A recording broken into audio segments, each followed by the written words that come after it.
우리가 옷에 신경을 쓰고 머리에 신경을 쓰며 또 행동하는 모든 것에서 사실 누군가에게 주목을 받고 또 인정을 받고 싶은 내적인 동기가 우리 안에 있기 때문 아닐까요? 오늘 우리가 읽은 이 본문의 말씀은 지난주에 이어서 날 때부터 걸어보지 못해 남의 도움을 평생 의지하며 살았던 한 사람을 베드로와 요한이 고침으로 사람들에게 주목받게 된 이야기를 시작하고 있습니다. 베드로는 이 사건으로부터 두 번째 설교를 오늘 본문에 하고 있는 것입니다. 베드로는 자신을 주목하는 그 당시 사람들에게 오히려 두 가지 질문을 되묻고 있습니다. 12절 말씀을 보면 이스라엘 사람들아 이 일에 왜 놀랍게 여기느냐? 우리 개인의 권능과 경건으로 이 사람을 걷게 한 것처럼 왜 우리를 주목하느냐? 왜 놀랍게 여기느냐? 왜 우리를 주목하느냐? 이 두 가지 질문을 던진 이유가 무엇일까요? 이런 일을 처음 보듯 왜 새삼스럽게 놀라며 마치 우리의 능력이라도 되는 것처럼 왜 우리를 주목해 보느냐? 이렇게 이런 투로 이야기한 것 아니겠습니까? 사실 이 사람을 낫게 한 것은 자신들이 아닌 다른 이유가 있다는 것을 말하고자 하는 것입니다. 그것은 오히려 그들이 거부하고 살인자 대신 십자가에 내어준 나사렛 예수, 하나님이 죽은 자 가운데서 다시 살리신 그 이름을 믿음으로 그 이름이 너희가 보고 아는 이 사람을 성하게 하였다. 이런 이야기를 시작하고 있는 것입니다. 사실 신앙 공동체의 순수성과 타락은 역사적으로 예수를 말미암아 난 믿음의 역사를 어떻게 해석하느냐, 여기에 두 갈래로 갈려진다고 생각합니다. 오늘 베드로와 제자들처럼 예수님의 이름으로 행한 능력이 자신들의 능력이 아닌 오히려 그리스도의 능력임을, 그리스도를 주목하여 믿게 함으로 생명의 공동체로 남느냐, 아니면 예수의 이름으로 행한 능력으로 자신들을 주목하게 하여 생명의 껍데기로 남느냐, 이렇게 두 갈래 길로 나눠지는 것 아닐까요? 우리가 잘 아는 이단들의 역사를 보면 분명하게 알 수가 있습니다.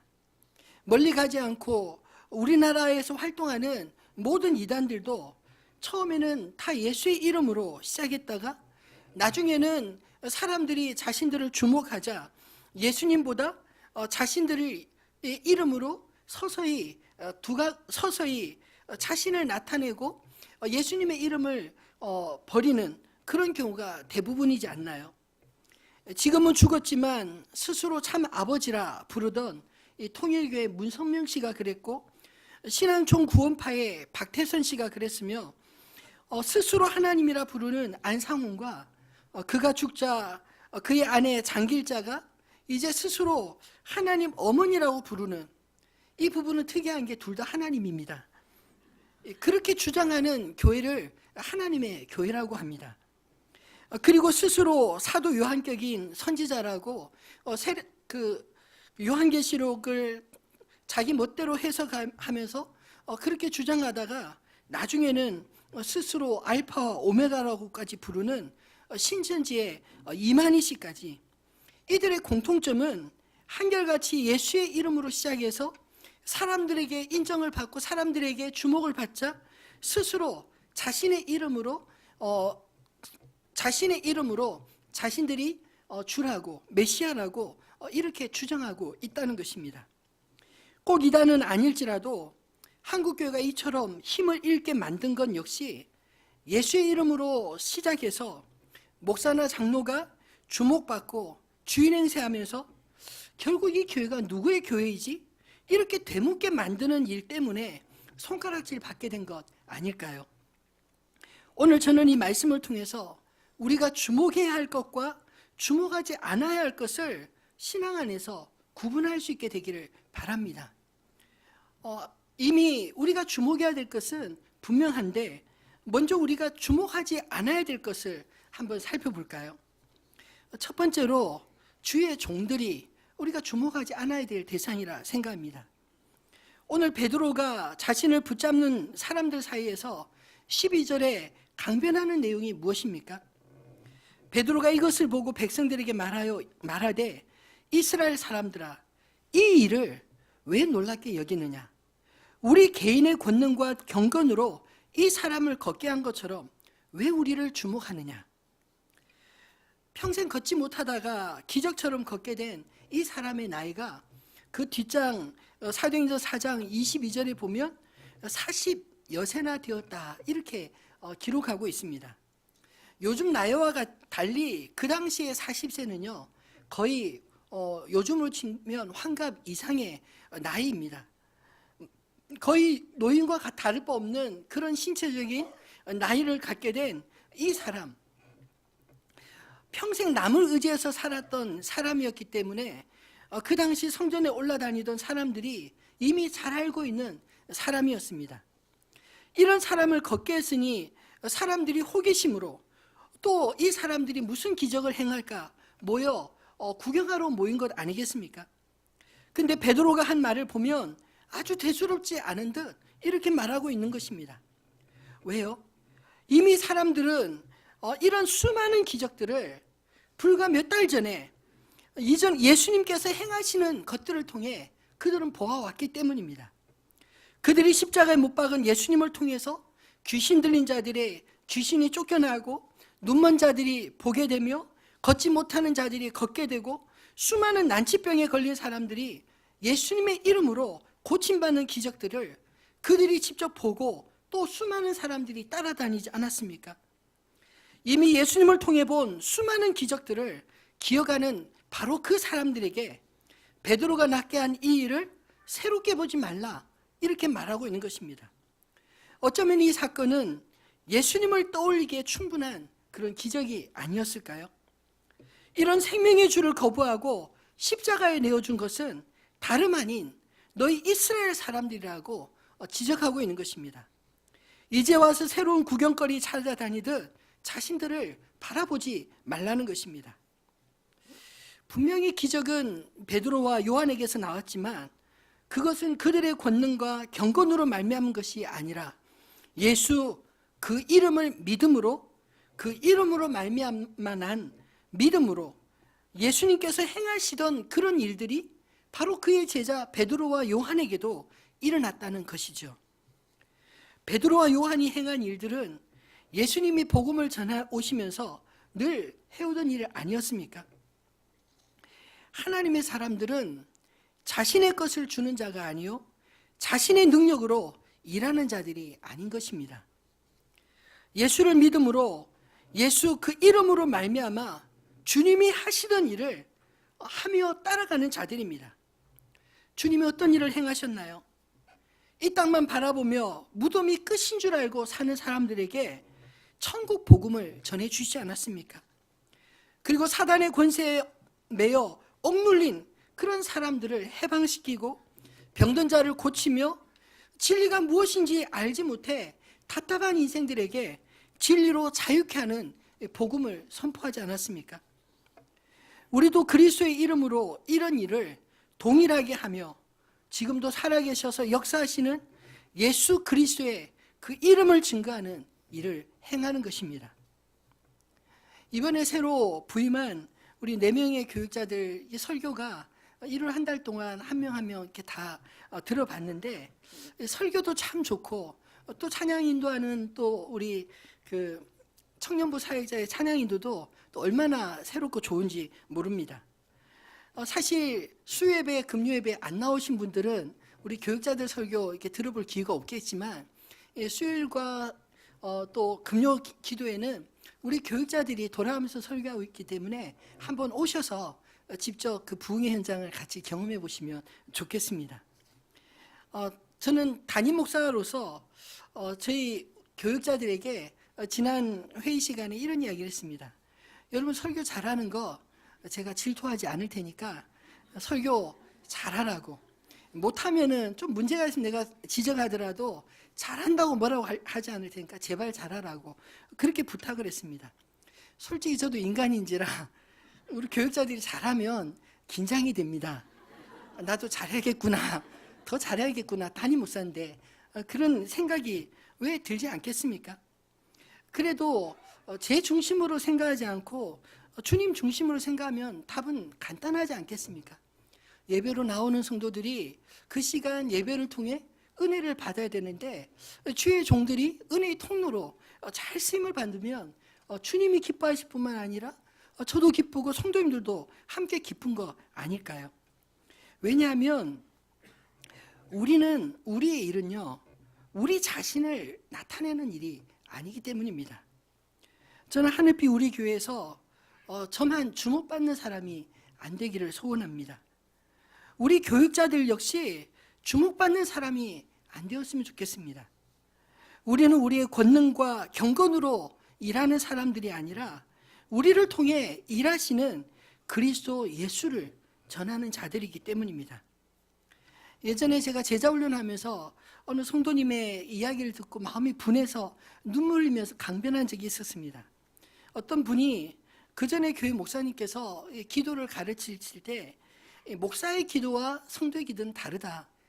성도들이 10시간 하루 종일 기도하는 것보다 목사가 1시간 이렇게 기도하면 더 능력이 나타난다. 이렇게 말씀하셨다는 거예요. 근데 제가 그 이야기를 듣고 화가 나서 아니 그런 법이 어딨냐고. 저는 감히 말씀드리고 싶은데 목사의 기도가 더 능력 있고 성도의 기도는 좀 덜하고 이게 아니라 목사의 기도나 성도의 기도나 진심으로 하는 기도에 주님은 들으시고 응답하신 줄 믿습니다. 어디에 진심이 더 담겨 있느냐, 이게 더 중요한 것 아닐까요? 물론 목회자의 기도는 그 직분을 주신 주님께서 교회를 대표한 자이기 때문에 교회의 기도로 받으신다. 이런 차이는 분명히 있을 것입니다. 그러나 중요한 것은 하나님은 우리의 중심을 보시지 직분을 높고 낮음으로 우리를 대하는 분이 결코 아니라는 것입니다. 교회의 직분의 차이는 개인의 경건과 권능의 차이라기보다 교회를 세우시기 위해 주님이 그 종들을 먼저 세우시고 그 종들을 통해 교회를 건강하게 세우라고 주신 그런 직분 아니겠습니까? 여러분, 종들이 주인 행세하지 않도록 도와주시기를 바랍니다. 그렇다고 해서 목회자들 말을 무시하라는 말이 아닙니다. 피차 그리스도 예수 안에서 서로 존경하고 존중해야 되지 않나요? 여러분, 서로 존중하지 않습니까? 우리가 성도로서 그리스도 예수 안에서 서로 존중하고 존경할 때 그 존중이 또 나에게도 돌아오는 것 아닐까요? 저는 우리 교육자들에게 당부를 합니다. 제가 보니까 우리 성도님들 중에 어린아이부터 어른까지 우리가 만만하게 볼 사람이 아무도 없다. 무시할 수 있는 사람이 하나도 없다. 그러니 존중하며 잘 대하라고. 여러분, 내가 존중하면요, 나도 존중을 받습니다.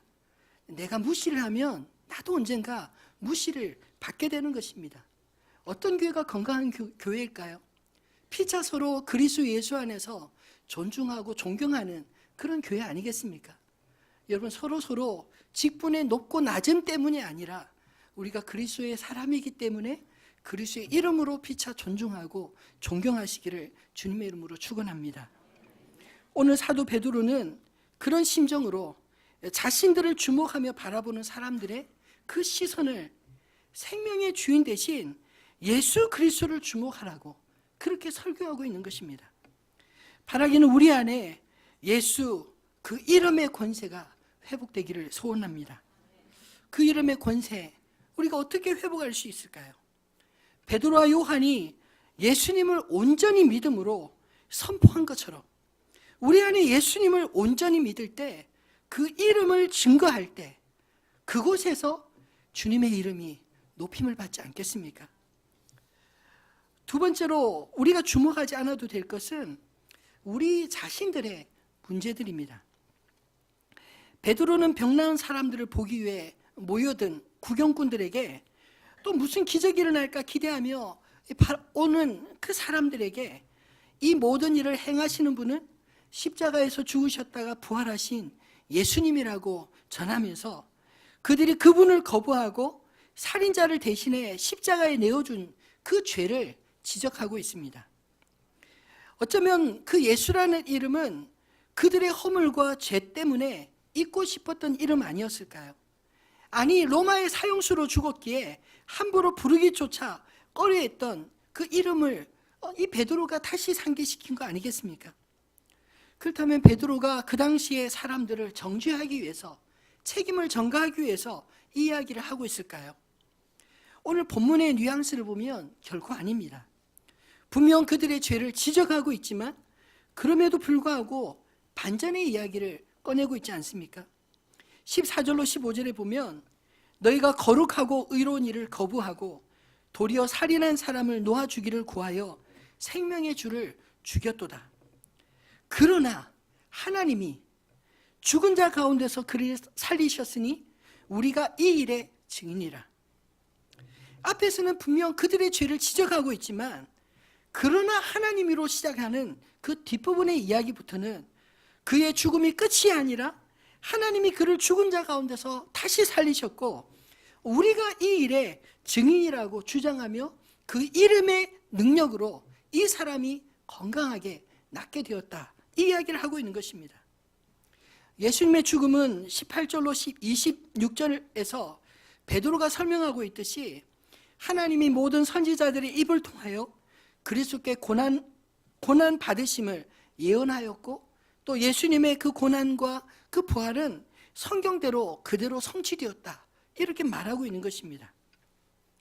예수님의 죽음에 대하여 회개하고 죄 없이함을 받는 자들에게는 그들이 새롭게 되는 날이 주님 앞으로부터 임하게 될 것이고 끝까지 회개하지 않는 자들에게는 그들의 죄에 대하여 마지막 날에 심판을 받게 될 것이다, 이 이야기를 하고 있는 거 아니겠습니까?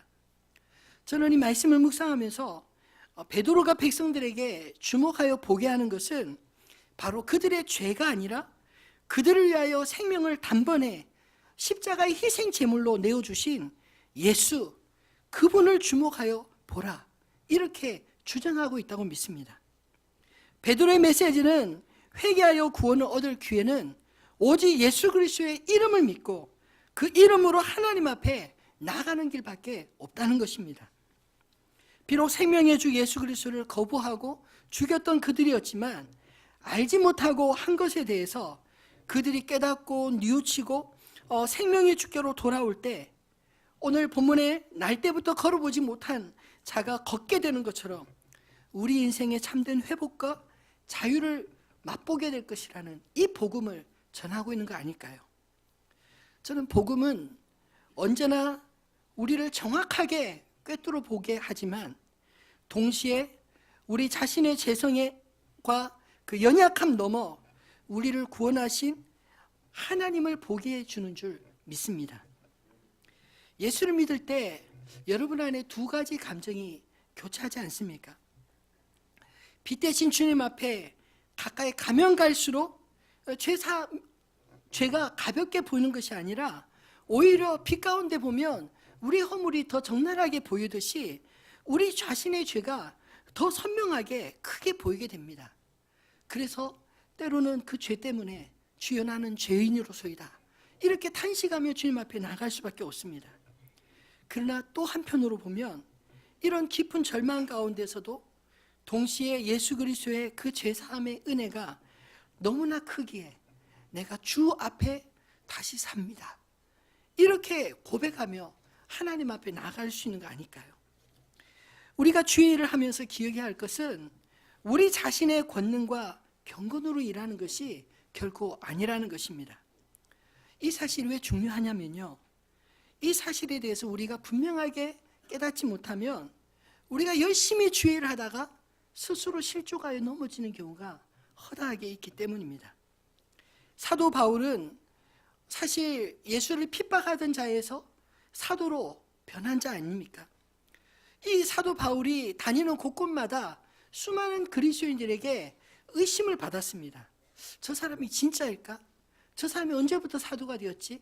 왜 저 사람이 우리에게 말씀을 전하고 있지? 이런 도전과 질문 앞에서 사도 바울이 스스로 자신을 이겨낼 수 있었던 힘은 무엇이었을까요? 고린도전서 4장 1절로 5절에 이런 고백을 하고 있습니다. 같이 한번 읽어볼까요? 사람이 마땅히 우리를 그리스도의 일꾼이요 그리고 맡은 자들에게서 구할 것은 충성이니라. 너희에게나 다른 사람에게나 판단받는 것이 내게는 매우 작은 일이라. 나도 나를 판단하지 아니하노니 내가 자체가 아무것도 깨닫지 못하나 이로 말미암아 의롭다함을 얻지 못하노라.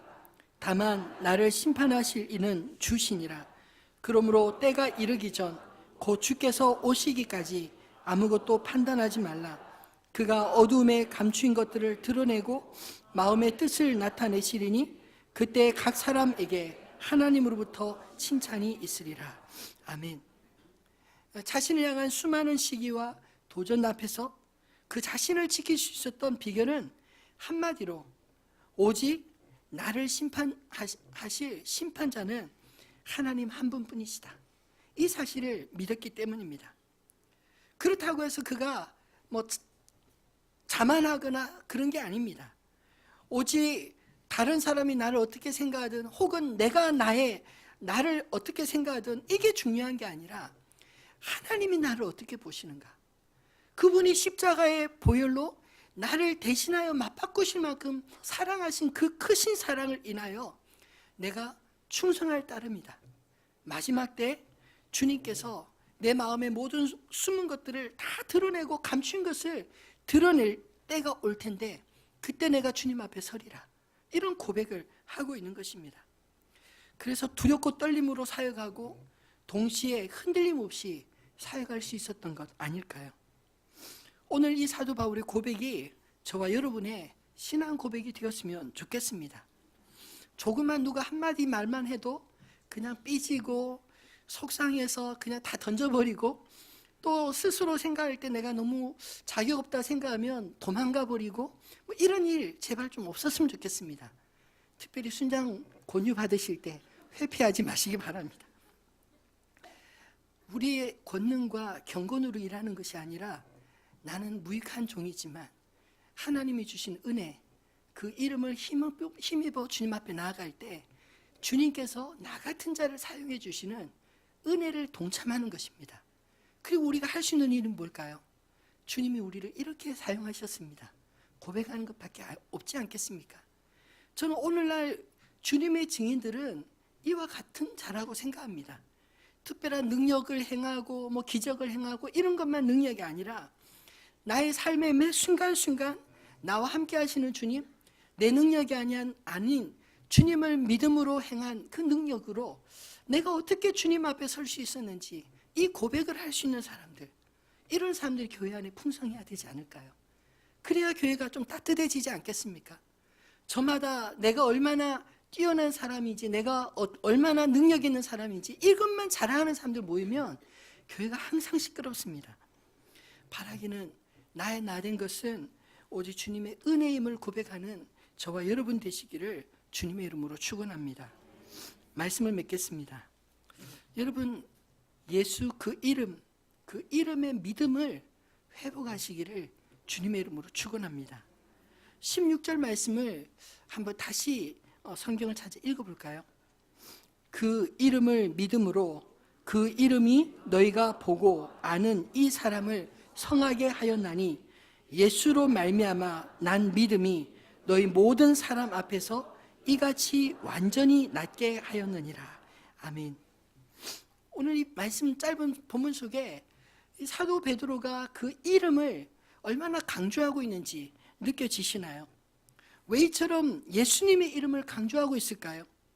이름은 제2의 인격과도 같기 때문입니다. 이름은 그 사람을 기억하게 하는 이미지이기 때문입니다. 예수 그 이름에는 그가 이 땅에서 어떻게 사셨는지, 어떻게 죽으셨는지, 그리고 어떻게 부활하셔서 하늘 보좌 우편에 계신지 우리로 기억할 수 있게 하기 때문입니다. 예수님도 요한복음 16장 23절로 24절에 이렇게 말씀하셨습니다. 그날에는 너희가 아무것도 내게 묻지 아니하리라. 내가 진실로 진실로 너희에게 이르노니 너희가 무엇이든지 아버지께 구하는 것을 내 이름으로 주시리라. 지금까지는 너희가 내 이름으로 아무것도 구하지 아니하였으나 구하라. 그리하면 받으리니 너희 기쁨이 충만하리라. 여러분, 이제까지 주님의 이름으로 아무것도 구하지 않으셨다면 이제는 그의 이름의 권능을 힘입어 예수 그리스도의 이름으로 구하시기를 바랍니다. 우리는 능력이 없지만 주님의 이름에는 권능이 있습니다. 그것은 내 권능과 내 경건이 아니라 주님의 이름의 권능입니다. 그래서 우리가 주님의 이름으로 기도하고 주님의 이름으로 행하고 그리고 주께서 행하실 때 주님이 행하셨습니다. 그렇게 말하면 되는 것입니다. 비록 우리의 능력과 경건의 삶에 내가 만족할 수 없다 할지라도 낙심하지 마시고 예수 그 이름의 능력을 끝까지 붙드시기를 바랍니다. 내 문제를 넘어 주님을 붙들 수 있는 믿음이 우리 안에 있을 때 하나님께서 우리로 당신을 증거할 수 있는 증인 되게 삼으실 것입니다. 오늘날 우리가 회복해야 될 것은 바로 예수 그 이름을 온전히 어린아이처럼 붙드는 이 믿음이 아닐까요? 베드로가 그 이름을 온전히 의지하여 선포했을 때 예수님의 그 능력이 그를 통하여 나타나고 예수의 이름이 증거되었던 것처럼 오늘도 그 이름으로 사는 자들을 통해 주께서 살아계심이 증거되어지길 주님의 이름으로 축원합니다.